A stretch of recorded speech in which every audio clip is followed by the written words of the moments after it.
You might remember that 5 years ago I did a Sonic Forces review, and that I did a review for Sonic Generations 5 years before that. In those reviews, I gave video editing effort about on par with what I thought of the game.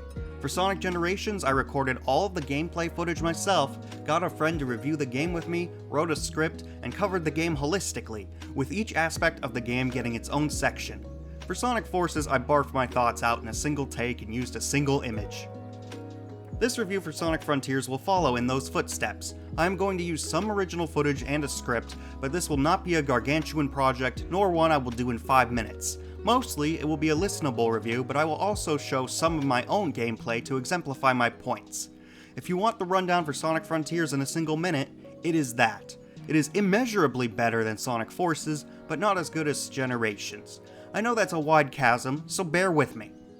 Sonic in an open world setting is something that sounds difficult to pull off in concept. Did they succeed in execution? Sort of. The game is much like what Unleashed and Generations did before. Sonic plays like a skateboarding game without a skateboard, and it is up to you to control the Sonic skateboard.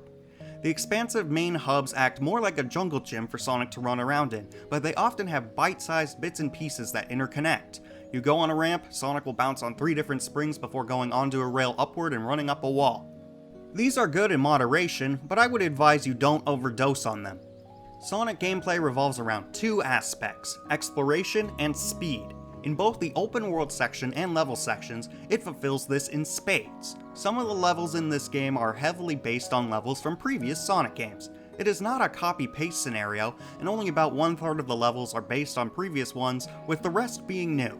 I do not know how to feel about this. In one way, it is like a 3D version of Sonic Mania, but in the other, it can feel a bit lazy. At least it makes sense from a story perspective. The most fun parts of the game are when you screw up but manage to recover, and when you do a successive series of reactionary inputs on your first try. Both of them made me feel like an absolute badass, and I have an example of each that I am showing right now. There are 4 main bosses in the game. The first 3 are fantastic, but we will get to the last one later.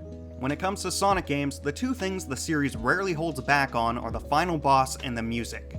For this game, all of the main bosses are basically final bosses in of themselves, and I 100% approve.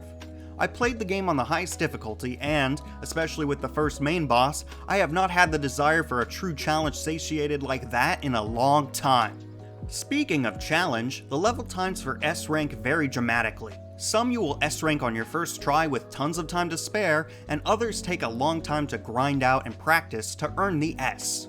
The game's music, while good isolated, pales in comparison to previous Sonic games. I know you should judge a game on its own merits rather than its pedigree, and the previous good songs do not make new ones bad, but it's just okay, okay? None of them really stick in my head after playing the game, other than the lo-fi fishing music. That song is great. The voice acting in this game is, like all Sonic games, a mixed bag. What is different than, say, Generations, is that while that game had specific characters that sounded fine and others that did not, here it is line by line. Sonic sometimes sounds like he has for the past decade or so, but more often than not, he sounds a lot more like Chris Redfield than Sonic. The voice is more human, but it is also more human.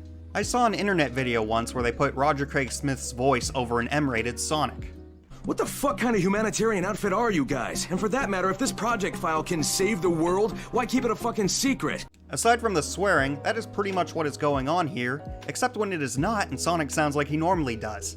It is like they could not decide whether to change the voices up or not, so they decided to just flip a coin for each line. This does not only apply to Sonic, just about every speaking character has 2 voices. The story is the best story the Sonic series has had in a long time. It harkens back to the adventure days and reminds me of another internet video I saw.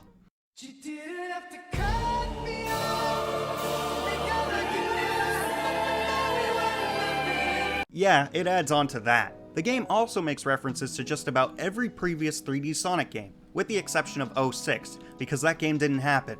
But if it didn't happen, then there was nobody to go back in time to stop the Solaris project, which means it did happen, which stopped it from happening, so it didn't happen, so there was nobody who stopped the Solaris project, which... Anyways, this game is full of nods for the fans, and oftentimes I grinned ear to ear watching the cutscenes. However, there is something I wanted to talk about at the very end of this review, for 2 reasons. One is because spoilers, the other is because it is poetic to have the worst things at the end, because for Sonic Frontiers, the worst things are at the end. On the final island, I could not find any more than 3 of the portals. I scoured the entire island roughly 3 times over, could not find another one, and just fished my way to the final collectibles needed to finish the game. When you unlock arcade mode, it says there are 9 portals on the final island, but I could only find 3? This is like when I can't find the mustard in the fridge, I guess. It's kinda cool that they give you a second way to collect items needed to continue, by the way. It is nowhere near as fleshed out as how Breath of the Wild has dozens of solutions for each problem, but it helps with roadblocks. The first section of the final boss was the easiest of the 4 main bosses, and then the second half was hard for all the wrong reasons. Do you want to know what the final section of the final boss is?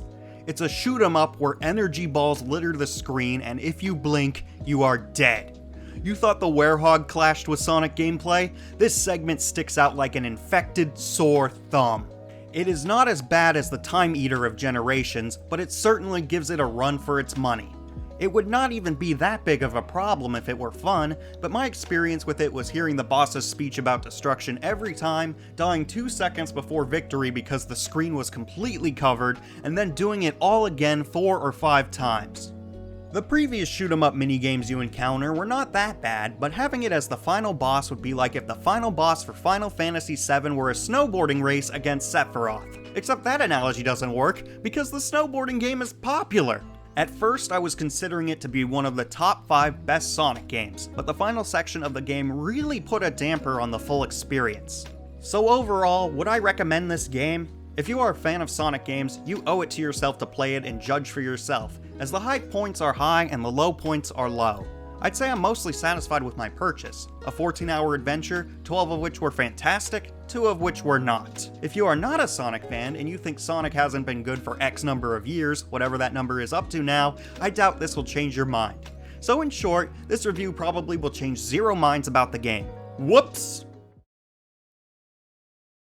I can't get off! What is